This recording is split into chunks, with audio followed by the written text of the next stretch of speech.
Ladies and gentlemen, welcome back. It's NMeade here, as always, here with the next video in the most iconic world record series. Last time, we took a deep dive into Mario Kart Wii's first 1,000 plus day-old world record, which was Japanese player Omega's 59-second flat time on DS Yoshi Falls. If you happen to have missed that video, or any others in the series so far, the playlist will be linked in the description below. Today, the next most iconic world record to be highlighted in this series is a special one. Let's take a deeper look at American player Brendan's 2:23.728 on Bowser's Castle, set on January 15th, 2009, set nearly 11 years ago now, as of today's upload date. This record would last for a total of 26 days, where he was beaten on February 10th, 2009 by Japanese player Chelsea with a time of 2:23.723. There are quite a few details as to what makes this one of the most iconic world records in the game's history, so let's take a closer look. With Mario Kart Wii's release being in April 2008, this indicates that this world record was set within the first 9 months of the game's release. This is absurdly impressive, and I really have to stress that point, especially for the fact that a 2:23 on Bowser's Castle is still considered a very decent time by today's standards. Just 2 days before Brendan did set this time, he was the first person to sub 2:24 as well, with a time of 2:23.987 on January 13th, 2009.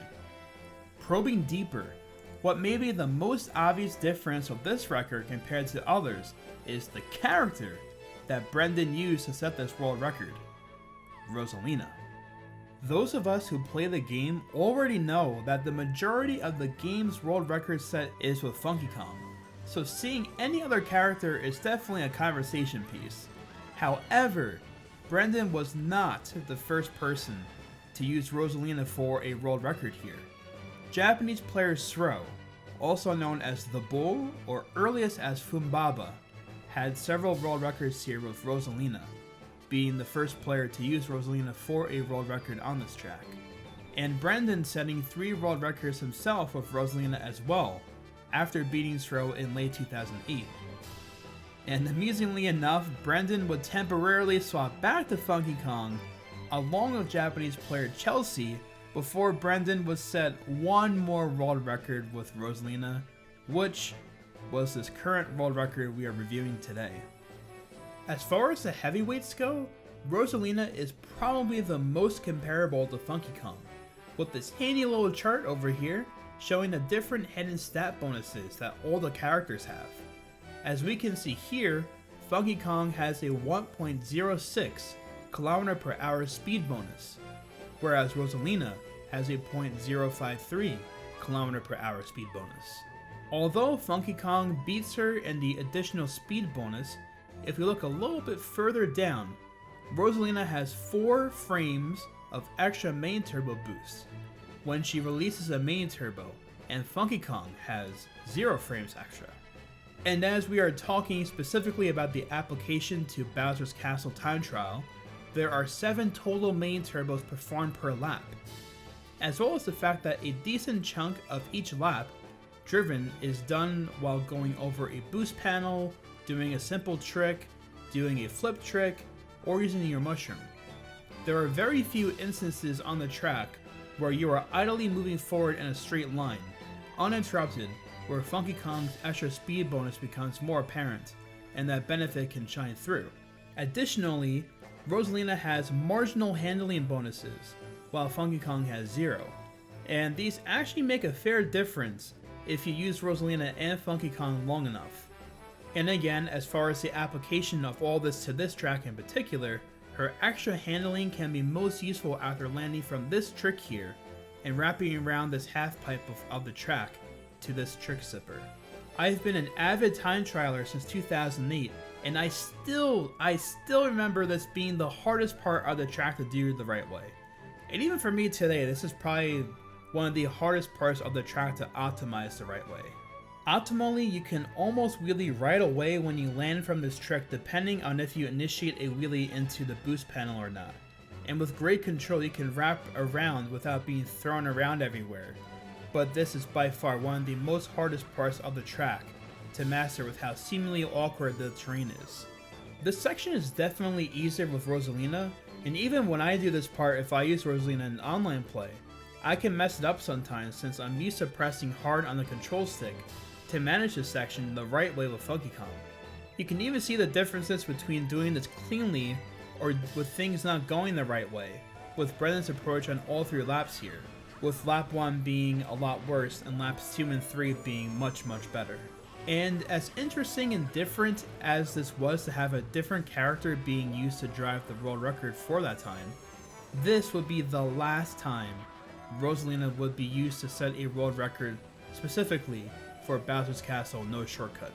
The last part of this run to highlight is Brendan's monster, absolute monster of a last lap, being a 47.444. Bowser's Castle is one of Mario Kart Wii's most technical tracks in the game by far. This is an extremely difficult track to master and understand all the little intricacies of the track. And I'll actually be doing a full-length time trial tutorial for this track at some point, and I do anticipate that video to be well over 30 minutes from everything I could explain here. There are so many just little variances, little not like hidden strategies, but like just weird things that you do on certain parts of this track that minimizes like bounces and like different inconsistencies. That I cannot express enough how hard of a track this really is, especially in a time trial. With that said, a 47.444 lap here being hit at the very beginning of 2009 is insane. People back then, including myself, thought this was crazy. If you average a pace of roughly, let's round it up to a 47.500 flat for all 3 laps, that is a 2:22.500 pace time. Now of course he had the smallest of a speed boost into the lap from the geyser trick, which barely ran out as he crossed the finish line. But even then, it really shouldn't take away from just how cleanly this was driven. And if you didn't know any better, this could definitely pass for some extremely solid driving all around for today.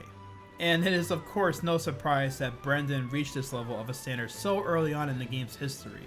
I'd like to highlight Brendan's accomplishments as an overall time trialer as well.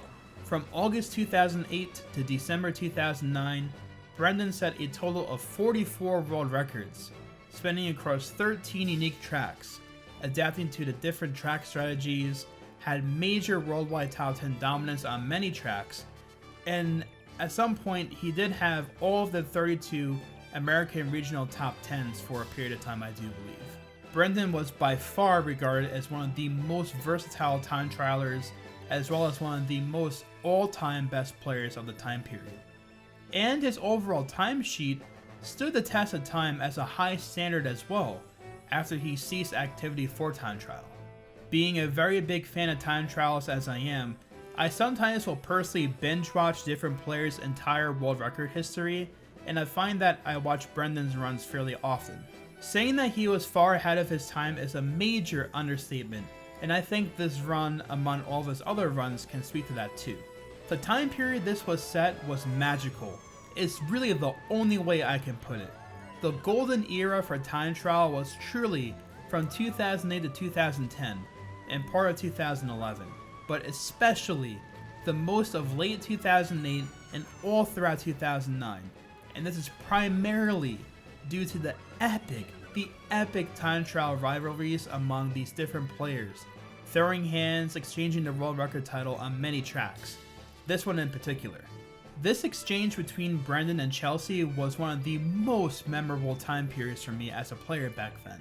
Like, just look here, over the course of 1 month and a week, Brendan and Chelsea were trading hands back and forth with this record until Brendan really laid a major smackdown with his 2:23.362 time on February 15, 2009. That run in itself is definitely another run I will cover in this series down the line. This track has such an amazing history overall, as well as these time trial rivalries. And a little sneak preview, one of my newest series that will be coming to the channel before the end of this year is going to be a series highlighting the most notable or memorable world record time trial rivalries throughout this game's history on different tracks. And it's going to be by far one of the most enjoyable series to start making on the channel, and I'm really looking forward to it. I can commentate so much more than what I already have done so far on this track, but I want to preserve that for those videos to come. Overall, if I could summarize this time, it would definitely be ahead of his time, as are most of his other records he set when he was active. There are of course the obvious errors made in the run, but taking that, the overall time and the driving standard he had just 9 months after the game's release most definitely makes this one of the most iconic world records in the game's history. I think I've said enough here, fellas. It's time for a heaping dosage of nostalgia. Watching Brendan's run in its entirety. Cueing nostalgia in 3, 2, 1.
And just like that, this video has come to a close, my fellas.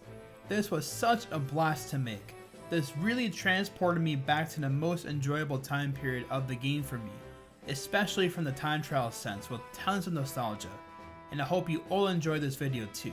I do make other time trial series, including a series where I summarize and review all of the world record activity month by month, and that playlist will be in the description below if you want to check that out. If you guys liked the video, if you enjoy this series, and want to see more time trial videos just like this, please do subscribe to the channel and give the video a thumbs up, as it really helps the growth of the channel. As always, I really appreciate all of your support and enthusiasm with all the videos I upload to the channel. And with that said, I'll be seeing all of you guys in the next video of the series, where we will take a deeper dive at Cole's 229 500 on Rainbow Road. Take care.